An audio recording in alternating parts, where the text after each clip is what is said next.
Que el Señor lo bendiga. Le saluda a su hermano Esgin Calderón Valverde. Bienvenido a Estudio Bíblico, donde estamos analizando la palabra del Señor desde una perspectiva muy superficial. Hago la aclaración, es un estudio bíblico para personas que inician, que quieren conocer la palabra del Señor. Por lo tanto, no ahondaremos en algunos detalles relevantes.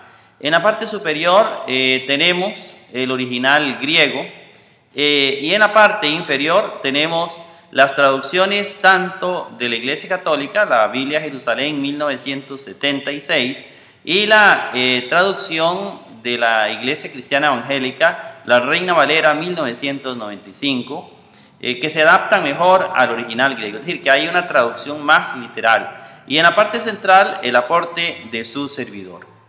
Dice la palabra de Dios en el versículo 32, mas saliendo, encontraron a un hombre cireneo que se llamaba Simón.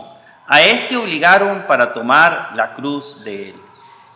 Estamos continuando con el versículo anterior, cuando recordamos que Jesús estaba preso, es llevado a crucificar. Cuando él es llevado a crucificar, aparece un hombre cireneo que se llama Simón. Aparentemente este hombre puede ser que haya llegado a ser cristiano porque se conoce el nombre, entonces puede ser que haya llegado a ser cristiano posteriormente. Jesús no lleva la cruz hasta el Calvario. Sencillamente un hombre, tal vez estaba muy maltratado Jesús, y un hombre es, es obligado para que tome su cruz y la lleve hasta el Calvario. Versículo 33. Viniendo al lugar llamado Gólgota, es llamado lugar de la calavera.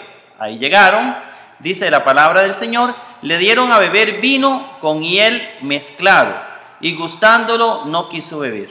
Aquí hay algo muy interesante. El vino se le daba a los presos que sufrían para mitigar un poco el dolor. Por eso dice la palabra de Dios que Jesús no lo quiso beber. Si ese era el sufrimiento que Jesús estaba recibiendo, Jesús no tenía por qué mitigar el dolor de ese momento tan relevante, porque Él estaba muriendo por nuestros pecados. Y dice que era con hiel mezclado, entonces no era un vino costoso, sino que era un vino muy simple, muy sencillo, muy barato. Y Jesús no lo quiso beber. Va a ser lo mismo que va a hacer después cuando está crucificado. Dice, mas crucificándolo, repartieron los vestidos de él. Es decir, se reparten los vestidos de nuestro Señor Jesucristo, como estaba también profetizado en el Antiguo Testamento. Dice la palabra de Dios, y sentándose lo guardaban ahí. Es decir, las personas esperaban ahí ese momento, ese viernes, que no, para muchos en las costumbres occidentales es el Viernes Santo. Dice que muchos lo guardaban allí, es decir, estaban ahí a la expectativa, había mucha gente cuando Jesús estaba crucificado.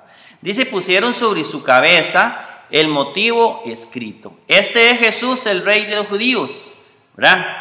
Utos, estin, Jesús, jo basileus, ton, judaium. Es decir, este es Jesús, el Rey de los judíos. En este cartel que le ponen a Jesús, encontramos un dato curioso.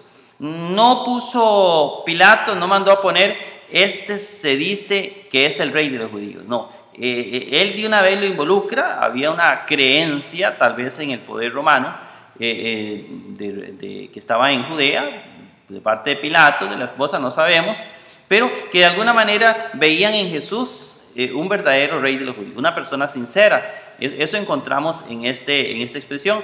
De lo contrario hubieran puesto otro tipo de rótulos, como lo vamos a ver más adelante, que lo reclaman los judíos.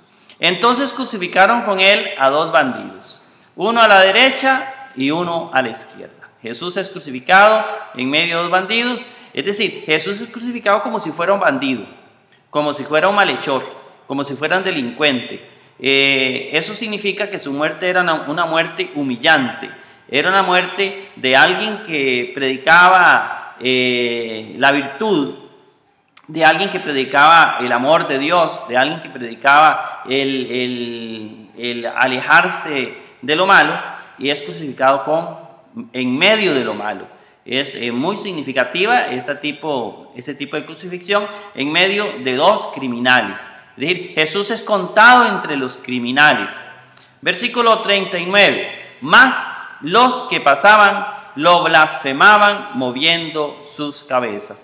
Blasphemosum, que es blasfemar. Los que pasaban lo blasfemaban, se burlaban de él. Decían, oh, este que se dice, el Mesías, mire donde acabó. La gente se burlaba de él. Entonces, en esa cruz tenemos algo muy humillante.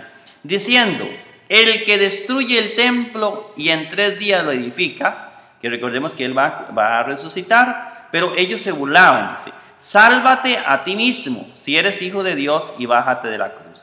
Es la mentalidad del pueblo que no entendió un mensaje, es la mentalidad, digámoslo así, del vulgo, de la gente común, de la gente que quería sencillamente ver literalmente lo que ellos quieren ver. Si eres hijo de Dios, bájate de la cruz. Cuando Jesús tenía todo un trasfondo, digámoslo así, teológico, donde Él tenía que morir por nuestros pecados, tenía que llevar a la cruz o a la muerte todos los pecados del ser humano, porque estaba cumpliendo una finalidad que comienza desde la misma ley de los judíos. Jesús viene a morir por nuestros pecados, como Él lo dijo un momento, si yo quisiera, le pido al Padre que envíe legiones. Entonces, Él no se defendió, ni se defendió cuando Pedro trató de ayudarlo con una espada en el Monte de los Olivos, ni tampoco se defiende hablando, defendiéndose oralmente ante las autoridades religiosas o políticas. Entonces Jesús sencillamente acepta aquello como parte del plan de Dios para salvar al ser humano. Él sufre por nosotros para que nosotros no tengamos que sufrir por los pecados. Eso es muy importante. No es que nosotros vamos a hacer lo que hizo Jesús. Mire, Jesús murió por nuestros pecados. Jesús murió en una cruz, sufrió. Yo voy a hacer lo mismo. No, nosotros no podemos igualar a Jesús. Él murió una vez para que ningún ser humano tenga que sufrir más por sus pecados. Si tú y yo tenemos pecados, lo único que necesitamos hacer es decirle a Jesús, Jesús, tú pagaste por mi pecado en la cruz, perdóname. Eso es lo que Dios quiere. Pero Dios no quiere sacrificios, Dios no quiere que tú te sacrifiques. Aquí Jesús está poniendo fin al sacrificio. Aquí Jesús en la cruz, eso lo veremos después cuando comentemos las diferentes cartas del Nuevo Testamento, pero aquí Jesús está poniendo fin al sacrificio. Usted no tiene que sacrificarse porque ya Jesús ahí se sacrificó por nuestros pecados. No es necesario hacer sacrificios por el pecado. Ese va a ser un tema muy común en las cartas de Pablo. Nos vamos al versículo 41 y encontramos lo siguiente. Igualmente los sumos sacerdotes se burlaban con los escribas y ancianos y decían, es decir, las autoridades religiosas también se burlaban, aparte de que para ellos era un gran triunfo haber matado a ese hombre que por años los torturaba con sus milagros, con su verdad, al decirles hipócritas, al enfrentarlos a la verdad. Y aquí tenemos a las autoridades religiosas burlándose de Jesús. Y de ellos decían, eso decían las autoridades religiosas, a otros salvó. Recordemos que la palabra salvó, ¿verdad? A otros salvó, es sotzen, que viene de sotso, de salvar, también significa sanar, significa salvar. Es decir, esta palabra es una salvación integral. A otros salvó, incluyendo sanó, liberó, ayudó, etc. Dice, pero así mismo no se puede salvar. Es decir, Él no puede soltarse. Él no puede liberarse a sí mismo, según ellos, ¿verdad? Dice, Rey de Israel es, baja ahora de la cruz y creeremos en Él. Esa es la forma de humillarlo, de burlarse de Él, de no entender lo que Jesús estaba haciendo ahí en la cruz por nosotros. Dice, persuade a Dios, líbrelo ahora si le quiere, pues dijo que de Dios es hijo. Si eres realmente el Mesías, sálvate. La visión que ellos tienen de un Mesías es la visión de Sansón, la visión de Gedeón, la visión de los jueces que los encontramos en el Antiguo Testamento. Dice, del mismo modo, y los bandidos crucificados con él lo insultaban. Es decir, los mismos que estaban a la derecha y a la izquierda también lo insultaban, se burlaban de nuestro Señor Jesucristo. Bien, hermanos, de esta manera llegamos al final de este programa, esperando que nos sintonicen en un próximo programa para analizar, ver los versículos que siguen. Que el Señor lo bendiga ricamente.